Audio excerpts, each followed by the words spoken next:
Diplomacy. On the surface, just a word. In depth, the very thing that has determined the course of human history. It has made peace, war, formed alliances, and shaped the lives of every person in every country around the world. Diplomacy has various faces, diverse stories, and many outcomes. Gandhi used his influence for peace. Hitler used it to gain power, and Martin Luther King Jr. fought for equality. But before any of these faces came into the picture, diplomacy changed the course of history through a man whose name became as well known as his size. Henry VIII was a major player in the skewed diplomacy that resulted in the formation of the Church of England. His actions were far more than influential. They were the most radical of any monarch in history.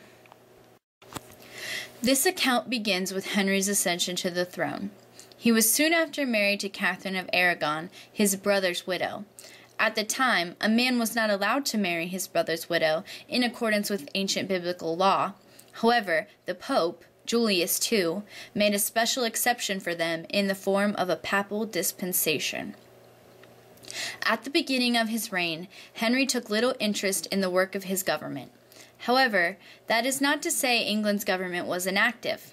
Henry's father, Henry VII, was the first of the Tudor monarchs who took power at the end of the War of Roses.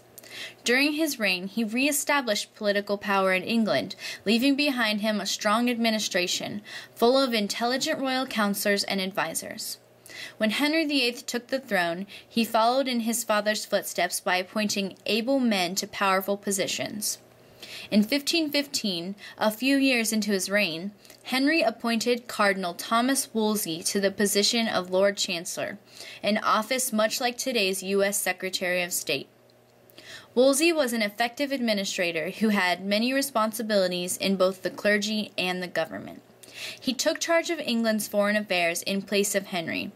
His position and influence on Henry became crucial when the king began to have doubts as to the legality and morality of his deviant marriage. Henry's doubts arose as a result of the successive deaths of his many children, which he feared was a judgment from God for marrying against his ancient laws. He discussed his dilemma with Wolsey, but he took no action, for it was not yet a pressing issue. However, the problem was once again brought to his attention when he started to fall in love with one of Catherine's ladies of honor, Anne Boleyn.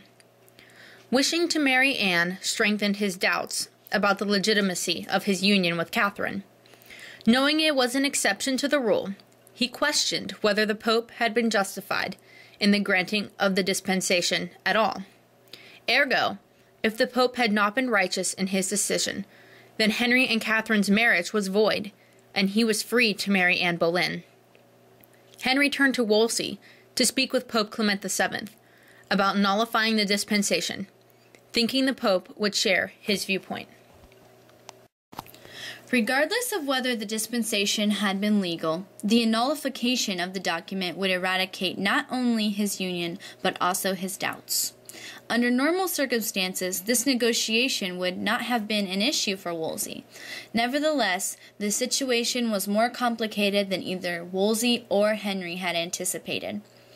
The problem lied in the fact that Pope Clement VII found himself under the control of Charles V, King of Spain. In addition to his title as monarch, Charles was also Emperor of the Holy Roman Empire, which was not a nation but the Pope's army. In addition to this, he was Catherine of Aragon's nephew. Ironically, though Charles V was charged with protecting the papacy, Clement feared him. Charles had entered into power through bribery and threats, so Clement never trusted him from the start. Also, the Pope openly supported France, Spain's enemy, which displeased Charles greatly. Their disputes even reached the point to where a few rebellious soldiers of Charles marched on Rome and imprisoned Clement for a short period of time. Consequently, Clement spent most of his pontiff trying to avoid more conflict with Charles. Conscious of the fact Catherine was Charles's aunt, he was wary of offending him in regards to her marriage. Therefore, despite all of Wolsey's efforts, Clement refused to allow the divorce. Wolsey continued trying, but Clement never gave in. Henry was desperate to get his way, and eventually he came to even view Wolsey as a hindrance and fired him. After removing Wolsey, Henry continued to negotiate with the Vatican, but got no results. This continued for around 3 years before Henry started to search for an alternate solution. Taking matters into his own hands, Henry began a campaign against the Vatican and his own nation, trying to sway the clergy to be on his side.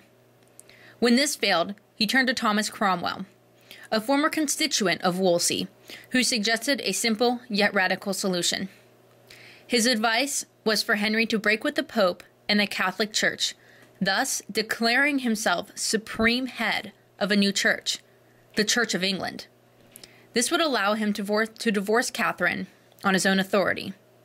Henry used Parliament to pass the Act of Supremacy, which did exactly as Cromwell had suggested, thus creating the Church of England, and making it clear the drastic influence diplomatic powers can have on world history.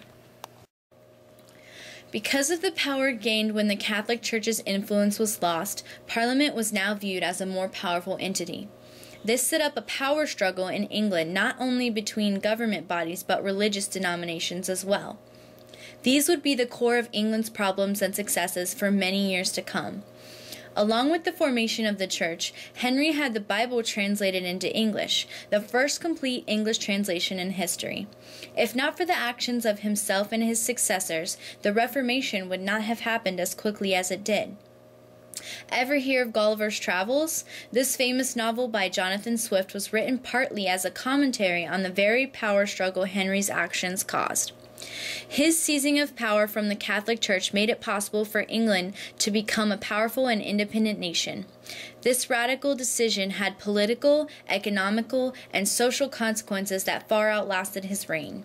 He is a true example of diplomatic power because the decisions he made in his lifetime affected not only the people of his time, but the world as we know it today.